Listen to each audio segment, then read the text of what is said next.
part of the fun of like growing a company is to grow as an individual and growing within yourself, the growth that you go through. And then also just like pacing yourself, like this is a marathon, not a sprint. That is what's best for the long-term value of the business.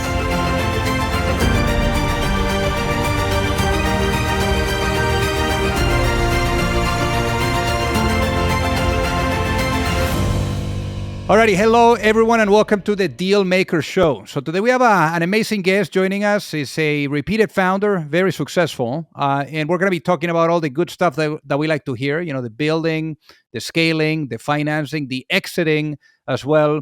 We're going to be talking about how being an athlete ended up, you know, coming in quite handy, you know, in the journey of being an entrepreneur, as well as founder burnout. You know, we don't hear that too often. So I think it's going to be very important to touch on that. You know, other topics like raising money, scaling, different things, you know, different points, you know, when it comes to scaling a company and the different life cycles of a business.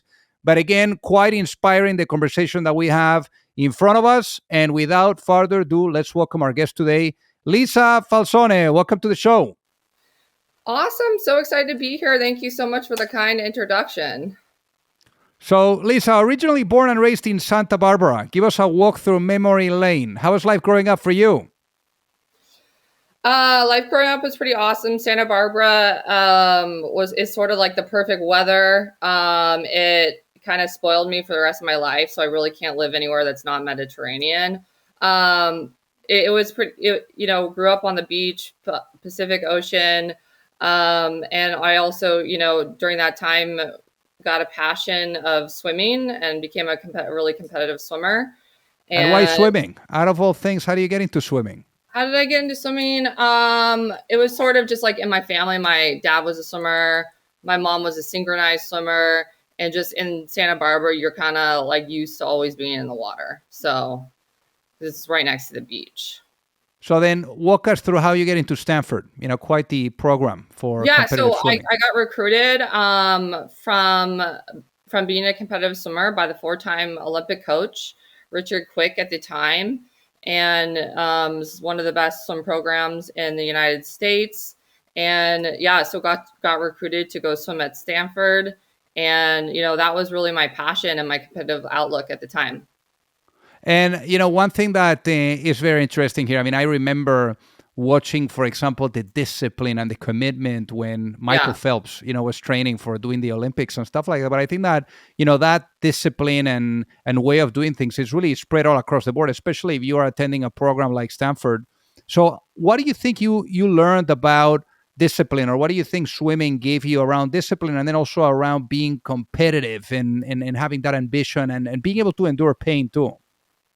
Totally. I mean, those are the exact things that it taught me. Also, I just really like to race, and I like the competitive pressure of that 2-minute race. So in swimming, you train, between 3 and 5 hours every day. You're getting up early in the morning to work out. So you're putting in a lot of time, a lot of miles, and it's all for just like a 2-minute race.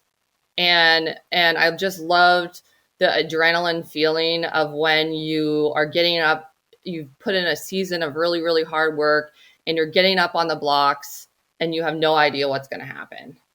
And you just have to put it all out there. Pressure's on, adrenaline is running high, and go for it. And so I really think a lot of these, the ability to perform in a high pressure situation, competition, just like overall competitiveness translate really well into business. So then let's talk about too, you experiencing a little bit of everything, whether it was PR, venture capital, and how that led you to really deciding that in the end, what you needed to do was to become an entrepreneur. Yeah, so I graduated from Stanford and I was a history major, and I spent a lot of time swimming. And so I graduated and I had no idea what I wanted to do. And at the time, I really thought that really maybe I had just had a limited view, at the time of what an entrepreneur was. But I really thought that being an entrepreneur, you could only be a computer scientist. And so after I graduated, I went to go work in London, and I realized that there was tons of entrepreneurs that, weren't computer scientists, like Richard Branson and people that just didn't even go to college, developing companies. And so during that time, I also worked in venture capital, I worked in insurance, and I worked in PR and marketing, and tried a bunch of different different internships and jobs, and really didn't like working for other people. And I wanted to start I really just wanted, I knew it was just like something I had to do. It took me a long time to get like the confidence to start my own business. But eventually those different experiences led me to want to start my own business. So let's talk about that too, because part of that involved doing your own blogging. And Yeah. that actually opened up the way that you're able to meet people, to interact with others, to connect with others that maybe had a similar situation and open minded. So, how do you think that helped you too? Yeah, so once I decided to start my own company, I just tried a lot of different things. I even looked at doing a swim distribution company for swimsuits. I looked at doing, a coffee shop. I looked at doing a toy company. And so these are like different baby businesses that I just tried, and I just worked on it. And really more just from a learning standpoint, like, hey, is this a good market? Is this something I wanted to do?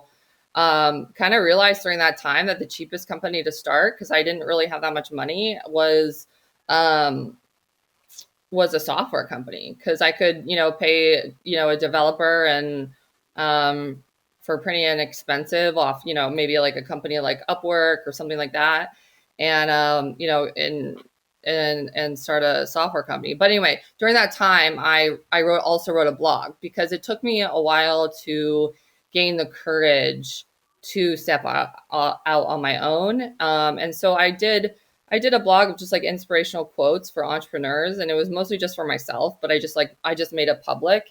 And I had two people comment on the blog, and then one of them being my future co-founder of Revel Systems, and he commented on the blog and he said, nice blog. And I was so excited that someone commented, because it wasn't like a very popular blog, but realized that he was kind of in a similar situation, and he was a technical architect. So we started working together. Um, and we had just really complementary skill sets, and just really worked well together, and like moved really fast. And we started working together on an ordering app, trying to integrate into point of sale systems. And then doing that, it led us into Revel Systems, which was my first company.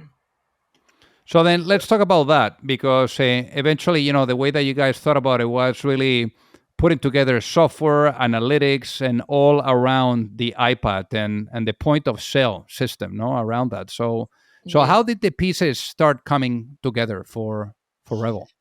Yeah, so like I was doing with with the other baby businesses, I mean, we found our product market fit by just like going out and doing it. And so we were going out and actually selling this ordering app and talking to restaurant owners, and it gave us a chance to talk to restaurant owners. And even though we weren't in love with the ordering app idea, we just started working on it. And through doing the ordering app, people were like, cool, that's a cool idea, but what I really need is a point of sale system. And everyone kept complaining about their point of sale system. And so that was right when Steve Jobs had just announced the iPad. And so we put two and two together and said, let's create an iPad point of sale system that's cloud based, and never look back. So So that's then what ended up being the business model of Revel? How are you guys making money there? So we made money. I mean, so we were more like the enterprise point of sale. So point of sale for like chains and large volume businesses. So we made money off an upfront hardware fee, because we were selling hardware and software, and then a cloud-based fee. So at the time we charged, $3,000 and probably $100 a month for the cloud-based fee per system. What was that moment like, Lisa, when you were like, I think we're into something here? Oh, it was like just so exciting. It was just like, wow, like I know internally like this is gonna like really work. And so after spending like kind of years wandering around the desert trying to find something that like I like was in love with, or like an idea that I really, really loved. When I found it, it was just like magic. It was like I couldn't sleep. I was so excited. And I just like knew that it was just going to be really big. And at what point was it the validation that it was going to be really big? When did you get that insight? Well, I mean, it was, we just kept like, we were not, so we, we raised multiple rounds of funding. And and then in 2014 we raised about 100 million from a private equity firm and a couple other investors. So yeah, so I would say that was a mark of final success. Yeah, no kidding. I mean, obviously, you guys grew it, before the transaction to about 500 million, Mhm. which is really remarkable. How was to the journey of raising money? I mean, how was that as a first time, rodeo in the venture world? How was that for you? Yeah, so we started the company in 2010, and the economy was just starting to recover from like the '08 crisis, and I knew that I had to create a product and sell it before I raised seed round. So that's what we did. We kind of gathered up. Maybe I had saved up like 30 grand, and I put it all personally into just building the product. And so we saved up everything and put it all to Chris, who is the CTO and chief architect.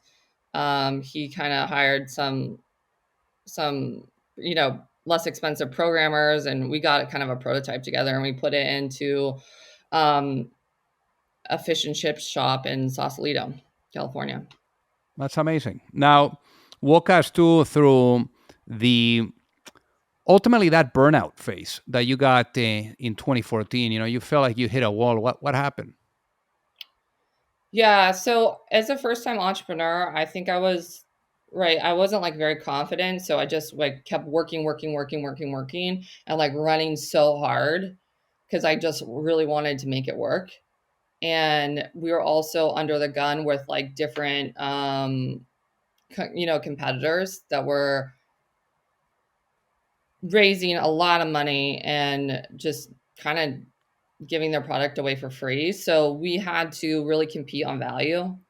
And I think it was just like the stress of like just running so hard, and having a lot of RPMs over 4 years that sort of like I hit a wall, and I didn't really realize I was running so hard until like we finally got to a point of success. And then I just like collapsed because I was so exhausted.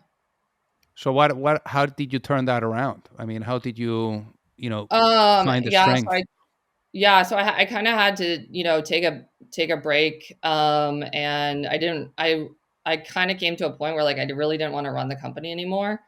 And then my team at the time, they were like, no, just take a break and go travel, and we'll run the company, while you're gone. And so that's sort of what happened. And I just kind of focused on having fun, dealing with my mental health. That was something to manage, which I never really had to deal with before. I never started seeing a therapist. I had never seen a therapist before.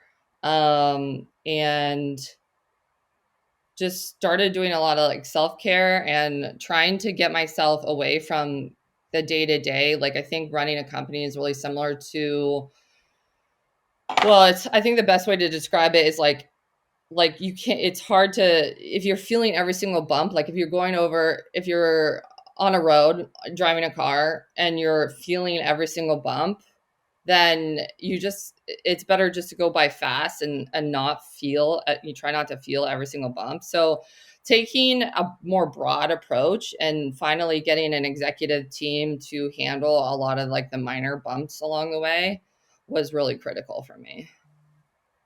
So then for you, how was that moment too of going through the acquisition, right? Because I mean, in the end, you got the Yeah. ups, you got the downs, but in Yeah. the end, you guys were able to reach the finish line. So Yeah, how so we how had was a that? couple of different, exits, and then the one was in 2017 we exited most of our majority share to the private equity firm. And then it later got sold to Shift 4. But yeah, it was a kind of an interesting experience to go through and an exit. And everyone thinks it's going to be just like sunshine and rainbows for after you go through something like that. But after your brain is so kind of used to running quite quickly and used to dealing with like a lot of problems and used to having such a big mission, you're once you like sort of like retire, for lack of a better words, and you don't have that mission and you don't have that purpose in life, it after a while, like maybe after 6 months for me, it became quite depressing, like not having something like that. And after being on such a ride for 7 years. So then So what did you do? What did you do about it? I started another company. Well, let's talk about that. So I know that was fueled too by what was happening with school shootings. So Yeah, so so I walk us started through the yeah. yeah, so I started having kids. I got married and wanted to do something more altruistic with my time, but I didn't want to do like a nonprofit. So wanted to use the latest and greatest of technology to help stop school shootings. And our first product, and so then we founded Athena Security. Athena is the goddess of wisdom and security, so that's why we call it Athena. Um, and our first product was visual light weapon detection, so it detects when someone pulls out a weapon, and sends that alert, and through CCTV cameras, and then we send an alert. Through doing that, though, people were like, "That's really cool. It improves response times, but it doesn't actually help prevent the crime." So in 2022, we pivoted to concealed weapon detection for entryways, and it's like next generation metal detector where it's really high throughput, and we do all the reporting analytics. So it's a hardware and software solution, very similar to we did a hardware and software solution at Revel, and haven't looked back. That's incredible. Now let's talk about product market fit too. And I guess before that, for the people that are listening, Athena, what is Athena? How do you guys make money? Yeah, so we make money through we make money by selling these concealed entryway system for about $25,000 a year, hardware and software solution per entryway. And our biggest vertical is hospitals, and emergency rooms. So nurses are getting attacked on a daily basis more than police officers, and are getting assaulted. So when we put these systems in, it's usually long overdue. People are really excited, and they're like, "Thank God, my hospital finally did something." And so it feels really good to be catching weapons from coming into buildings, and every month we catch thousands of weapons from coming into buildings. But that's crazy. So you just said something that to me is new, which is you Yeah. said nurses get attacked more than police officers. Yeah. Yeah, I didn't know Wow. that either going into this industry. Like I said, I mean, like the school shootings get more publicized, but violence is happening on a daily basis in in a lot of these ER rooms, and nurses and doctors don't feel safe. That's unbelievable. That's Yeah. unbelievable. Yeah. Now, now, So if you're with an angry patient as a nurse, you're like, oh, thank God I have, Athena. I mean, because at least I know they're they're not going to have a weapon. More likely not to have a weapon. We can't ever guarantee 100%, but so you guys now, I mean, you're on company number two. yeah, I think that you have a very good understanding of product market fit, what it looks like, and how to get there. yeah. What have you learned, and perhaps what can you share with the people that are listening to us right now? How do you get to product market fit? Any tips? Any insights? Yeah, so I just think that I see a lot of entrepreneurs just thinking in their room or their office and trying to think their way into product market fit. And you can't, for in my experience, that's a good start. But once you think of an idea, start doing it. Like start seeing if you can sell it first. And that's like number one, is like always sell it before you create the product. Because a lot of times startups fail, because one of my favorite books goes over this. 4 Steps to Epiphany. I don't know if you've heard of it, by Steve Blank. He's a Stanford professor, and his bottom line is you got to sell it first before you invest money into engineering. So that's number one. And then number two is like, don't be afraid to go out and sell an idea that you're not in love with. Like you're like, it's okay. It's like an okay idea, but that's going to get you out. That's going to get you out and talking to people. Like I would have never just randomly talked to restaurant owners or heads of security, but through doing like one, the ordering app with Revel, it got me out talking to restaurant owners. So, and then two, with Athena, with the visual light weapon detection, it got me out talking to heads of security to really find out what they really need. And then don't be afraid to pivot. I think be humble enough to pivot. Sometimes entrepreneurs fail because they're just stuck to one idea. And that's good in some ways, but bad in another. So you got to know when to be humble to say like, hey, I'm wrong. Like I gotta switch courses. Well, 2022 is when you guys actually did the pivot for Yeah. Athena. It, So it got, how it was got, that process? yeah, it was 4 years of product market fit, but that got a little delayed with COVID. So no one was really doing, we couldn't really sell into security during COVID. It was kind of difficult. So we actually created another product during that time, which is like a COVID solution. So COVID kind of got in the way of making the product market fit pretty long. I mean, 4 years is a pretty long time to find product market fit. But my theory is like the longer you spend in product market fit and really finding that right fit, the better. It's kind of like dating. It's like make sure you date a lot. That's my advice. But like make sure you date a lot, and then when you commit, like it's going to be awesome. I love that. Now, for you all too, the way that you thought about basically raising for Athena was a little bit different. As founders, Yeah. now exited founders, you had some capital that you were able to put to work too. I believe that it has been about 16 million chunk of that, from the founders itself. But Mm-hmm. how are you guys thinking about fundraising this second time around? Yeah, I mean, one fun fact, I'm sure, I mean, if your listeners are not familiar with like QSBS, it's qualified small business stock, they should be. One of the provisions, it's like kind of similar to real estate. So you have to have a real estate transaction that exits. If you put the money to work within 60 days, then you can delay the capital gains.